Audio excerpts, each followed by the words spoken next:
Vamos então ao nosso papo no estúdio. O tema de hoje é uso e abuso de álcool e começamos com um de muitos casos. Bárbara Gância, jornalista, 61 anos, 30 de alcoolismo, a 12 abstêmia. Uma história que ela conta no Bom Pra Todos em entrevista à repórter Cissa Soriano. Vamos ver.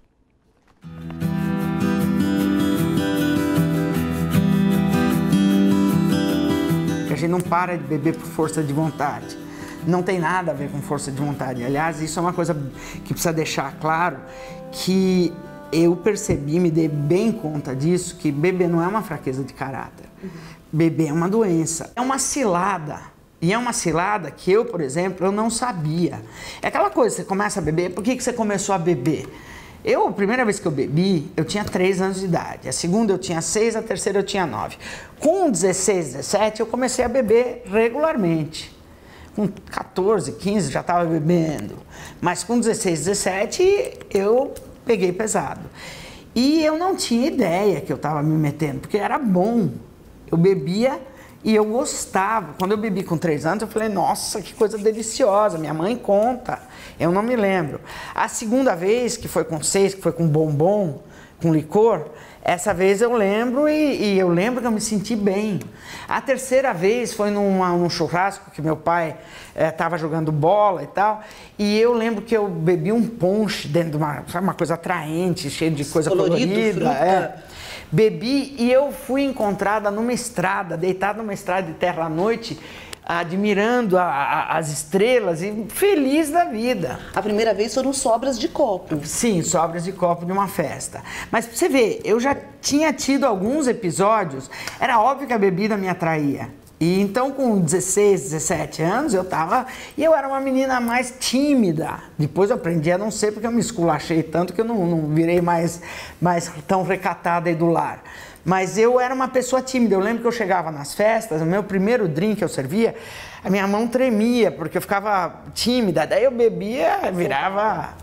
Qualquer pessoa que bebe socialmente ou abusivamente diz que comemorar é um excelente motivo para beber. Você não sabe muito bem o que você está comemorando, mas beber é o brinde. Há 3.000 anos que o ser humano usa bebida alcoólica, fermentado de algum tipo, ou cerveja, ou vinho, para celebrar. Eu comecei a ver que eu comemorava tudo, né? Eu comemorava vitória do Corinthians, empate do Corinthians, derrota do Corinthians, e eu sou santista. Então, sabe, é jogo duro, né? Você comemora qualquer negócio.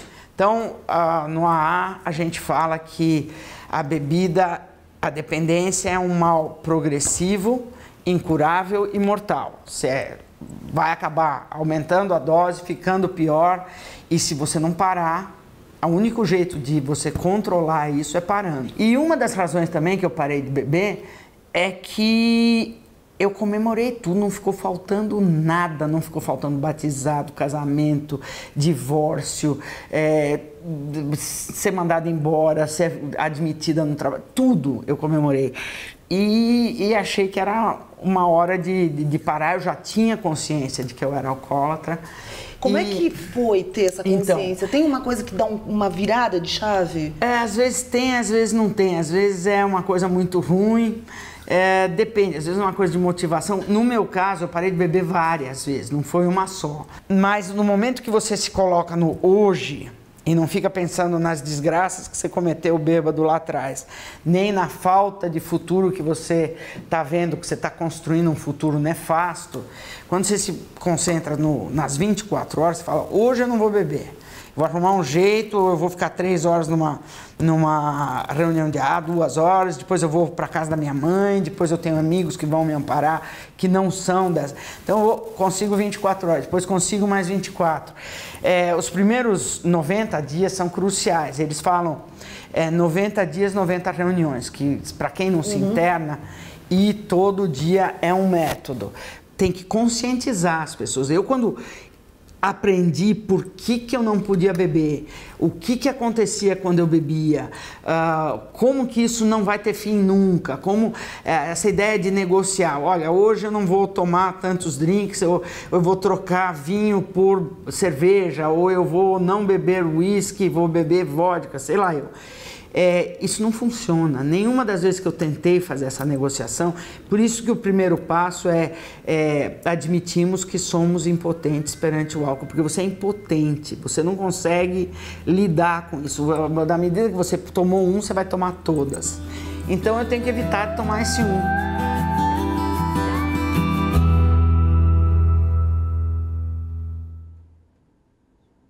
É muito impressionante esse relato que ela faz de que bebeu pela primeira vez aos 3 anos de idade. Queria que o Rodrigo começasse comentando o que o álcool provoca no cérebro de uma criança. E tem alguma ligação, alguma relação começar a beber cedo com o alcoolismo? Bom, começar a beber cedo, quanto mais cedo você começa a beber, maior a probabilidade de você disso participar da sua vida, né, e de você desenvolver algum problema em relação a isso. O fato de existir a probabilidade não quer dizer que você certamente será dependente. Sim. Né? Acho que a Bárbara ela apontou situações em que ela teve contato com o álcool, o que é diferente dela estar na condição de dependência, que ela vai reconhecer mais tarde. Agora, sim, inclusive essa questão da bebida em relação ao tempo, não só na idade, mas, por exemplo, às vezes em formas de diminuição, uma das formas que são trabalhadas em estratégias de saúde é a pessoa tentar adiar o máximo possível a primeira dose do dia. Sim. Porque quanto mais cedo ela começar, a tendência é que o estrago daquilo possa ser maior. Então, você tem, né, além do que os colegas vão abordar, né, do AA e das estratégias de abstinência, às vezes em redução de danos você tem também algumas estratégias para tentar minimizar o dano dessa substância. Sim. Agora, a gente tem uma questão muito séria na sociedade, que é em relação ao álcool, de modo geral, pelo modo como ele está na nossa cultura, pelo modo como ele é explorado comercialmente. Por ser uma droga lícita. Sim. E de impacto silencioso, a longo prazo, né? Sim. Então, por exemplo, é muito comum que apareça depois de 20, 30 anos, às vezes em épocas da vida em que a pessoa está mais estabelecida e que aparentemente não haveria motivo para aquilo aparecer. Sobre isso eu queria que o Paulo falasse. Como que você começou a beber, Paulo? E foi também tem na família caso, né? Meu pai também é um portador da doença do alcoolismo, né? Que eu acho que é o termo que é mais razoável para a gente falar sobre isso, né?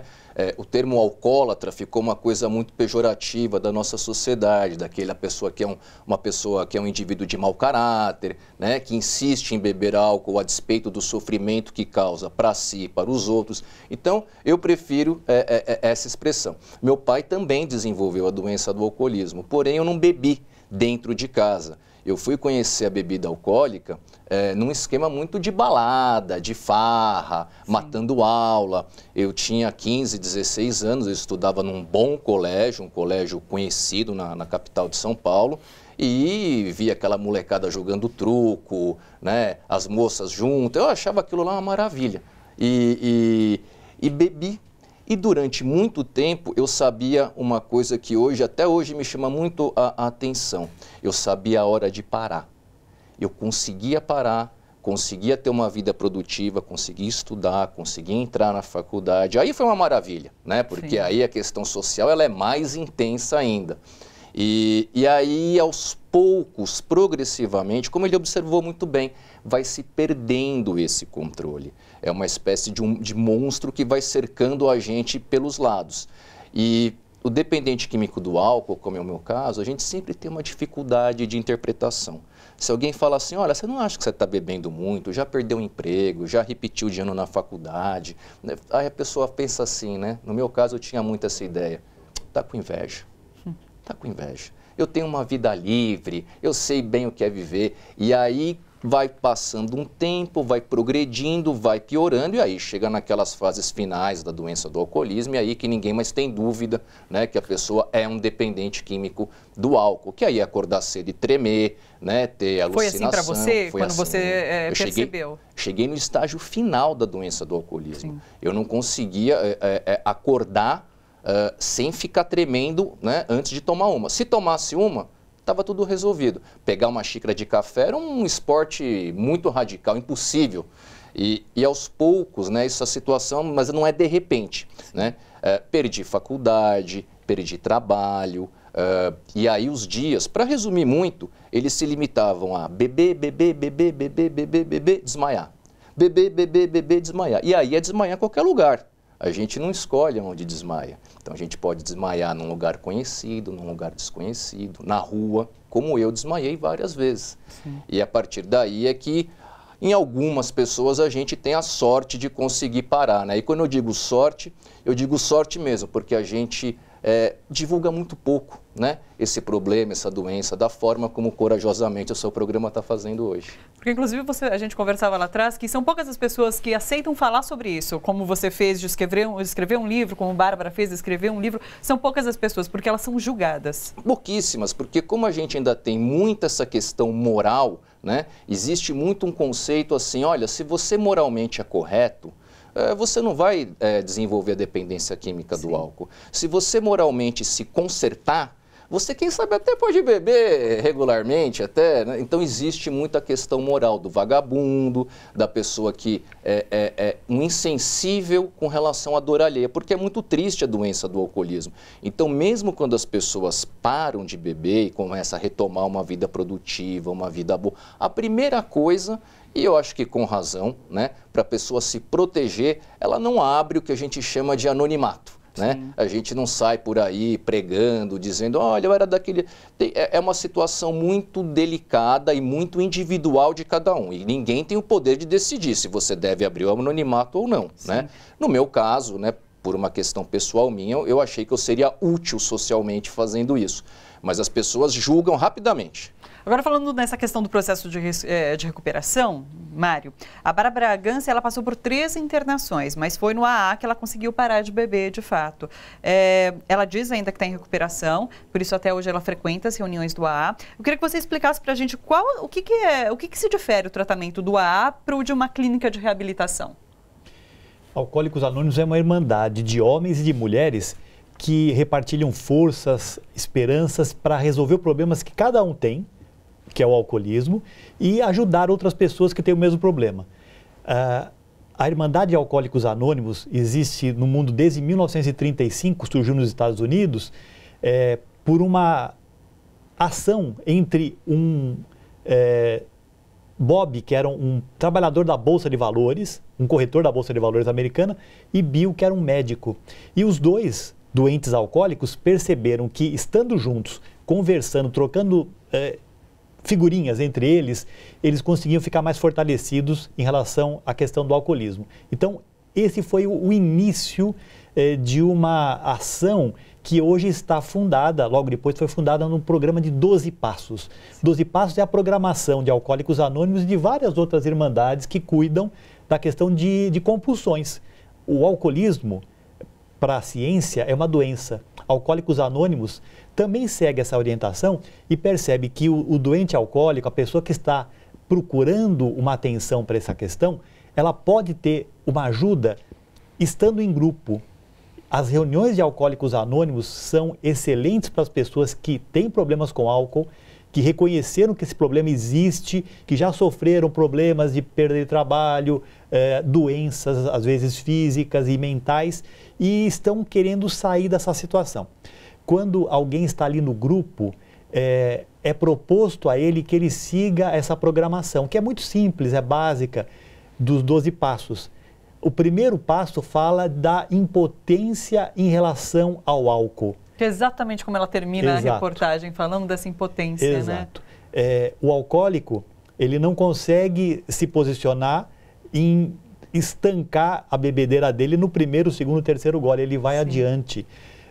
E esses 12 passos dão uma condição da pessoa entrar em sobriedade. Então, dia a dia, momento a momento, o alcoólico se condiciona a evitar o primeiro gole, a buscar esse apoio que o grupo fornece, buscar a literatura. Alcoólicos Anônimos tem uma programação escrita de 12 passos e tem livros, praticamente 50 livros publicados, que falam sobre a questão de como a Irmandade entende e apoia a recuperação.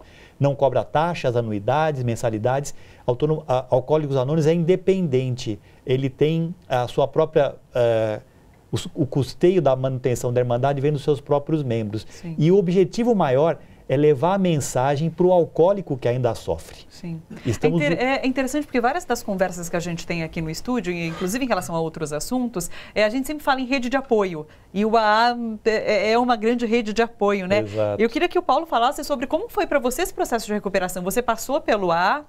Eu devo a minha vida graças ao Alcoólicos Anônimos, né? E digo isso não como um representante de AA, porque não sou, mas como uma testemunha do que aconteceu comigo. Eu estaria mentindo se eu contasse de outra maneira. Parei e devo a minha vida graças ao AA. Não só eu, como meu pai também, que também é um portador da doença do alcoolismo em recuperação, também. Eu estou em abstinência há 22 anos, 3 meses e alguns dias aí. Graças a uma sala de Alcoólicos Anônimos e que é uma rede mesmo, como você bem observou, porque às vezes naquele grupo específico não tem reunião, mas no outro tem, naquele horário não tem. E a Bárbara falou um negócio que é muito importante, né? Que é a frequência das reuniões já. E ela fala em 90 dias, 90 reuniões, ou seja, nos primeiros 3 meses que vá pelo menos a uma reunião por dia. Quando eu ingressei em AA, eu estava tão arrebentado, mas tão estourado, tudo tão ruim na minha vida, que em vez de fazer 3 meses, né, uma reunião por dia, eu fiz 3 anos uma reunião por dia. Você foi todos os dias durante 3 anos? Sem exceção. Puxa. Sem exceção. Sim. Segunda, terça, quarta, quinta, sexta, sábado, domingo, Natal, Réveillon, meu aniversário da minha mãe. Todos os dias. E sempre tinha gente ali para te apoiar. Sempre tinha alguém, companheiros como eu, né, que sofrem do mesmo problema. Isso ajuda muito, a gente se identifica e a gente percebe que não é só com a gente que o dependente químico do álcool, ele não é um deficiente moral, né? Ele é uma pessoa que tem uma doença que tem que ser tratada, como a Bárbara falou. E ouvir e ver as outras pessoas ajuda muito, até porque, como a gente falou, a sociedade, o impulso é justamente o contrário. A gente liga a televisão em qualquer canal comercial e a propaganda da felicidade, ela vem engarrafada. A sexta-feira é o dia da cerveja, né? A balada está ligada ao álcool, principalmente para o jovem. Então a gente tem um tom de felicidade ligado ao álcool. E cá para nós o álcool é bom, as pessoas se sentem bem. Ninguém, né, se fosse ruim, as pessoas não beberiam. Mas existe uma percentagem da população que essa bebida é estricnina para eles. Então é por isso que as reuniões ajudam muito. Sim. Gente, bora fortalecer a TVT? É só clicar em inscrever-se e depois clicar no sininho. Pronto! Assim que pintar notícia nova, você fica sabendo no ato.